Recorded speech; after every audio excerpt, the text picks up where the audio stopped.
So which one are you? Grumpy, sneezy, or douchey? Gabriel, okay?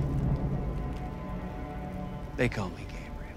No, they didn't tell me. I just got the script. I mean, you know, they booked me for the episode a couple of months in advance, but I didn't get the script till, say, a week before we started shooting, and I got the script and I was reading it and thought it was another fun-filled trickster episode, and got to Act 3 and went, whoa, whoa, they switched it up on me, which I love. I mean, it's really a really cool turn for the character.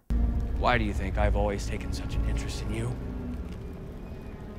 Because from the moment Dad flipped on the lights around here, we knew it was all gonna end with you. Always.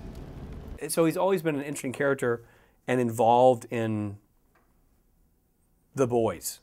But the reveal that he's Gabriel adds a lot of gravitas to his actions previous to that episode.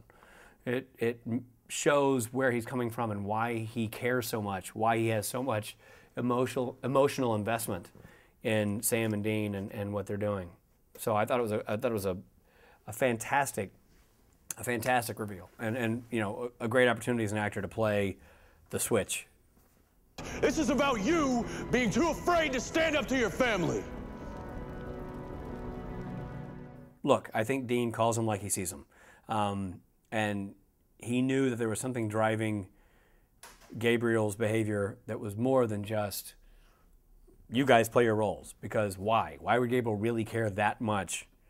And it's because he wanted, you know, Sam and Dean to do all the heavy lifting, and he just wanted to sit on the sidelines and have things handled without him getting his hands dirty.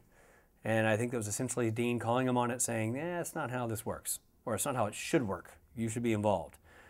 It certainly left left Gabriel with a lot to think about. My favorite trickster moment, which is sort of a trickster Gabriel moment, is his standoff with Dean on the sitcom set. I really love that sequence because he's playing with him, and Dean's saying, you know, you're getting it from somebody. Whose side are you on? And I just can't quite keep it together. So, you know, I confront him and even get physical with him, which I just loved. I love doing that as an actor, and I also loved the surprise that it was.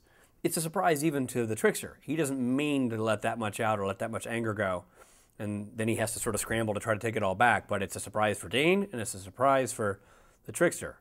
And so I really loved that whole sequence, that whole exchange with Jensen. I thought it was really fun to play and shoot, and I thought it came together really well. And so that's my favorite trickster moment, even though it's technically Gabriel. But I guess technically they're all Gabriel. So I think angels are portrayed in a really fascinating light on the show.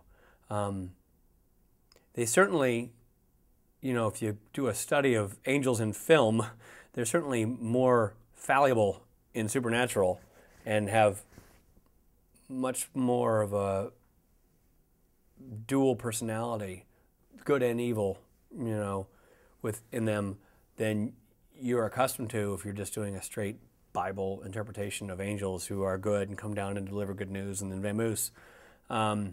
So it's really gutsy the way they have decided to go about telling their story with angels. As far as informing how I play Gabriel, I was less tied to previous angel episodes and more driven to just a guy finally saying, fine, here it all is. I think that drove the decision on how to play the guy more than the other angel episodes, because quite frankly, in the episode, when he's revealing all this, he's locked in the circle. He can't get out. So it's not like he's being angelic and powerful when he's saying this information. In fact, it's the exact opposite. He's powerless when he's saying this information. So there's something very naked about that scene, because the trickster's always had all this great power, and he can throw the boys around and move them through time and space and create whatever universe he wants around them. And then here comes Gabriel, who in theory should be as or more powerful, and because they've got him in the oil fire circle, his wings are totally clipped. So I thought it was a very interesting way to have him come clean about everything, because he was coming clean from such a position of weakness. and not from power. And it also enabled Dean to sort of give him a hard time, because if Dean had tried that and I wasn't in that fire circle, oh boy. I feel like he's so invested in Sam and Dean. Loves to mess with those guys so much. There's got to be a connection that's deeper than just you guys play your roles. I think that he really has an affinity for those guys and relates to them. I mean, I think Dean's right. It's messed up family. Who doesn't understand that? Who doesn't understand brother issues? Who doesn't understand father-son issues? Certainly the Winchesters do, and really, so does Gabriel. So I think, you know, what I would like to see happen is Gabriel at some point get involved on the side of the boys, because he seems to really relate to their dilemma. You will see me before the end of the season. That I will tell you. That I'm authorized to say. Beyond that, I say nothing.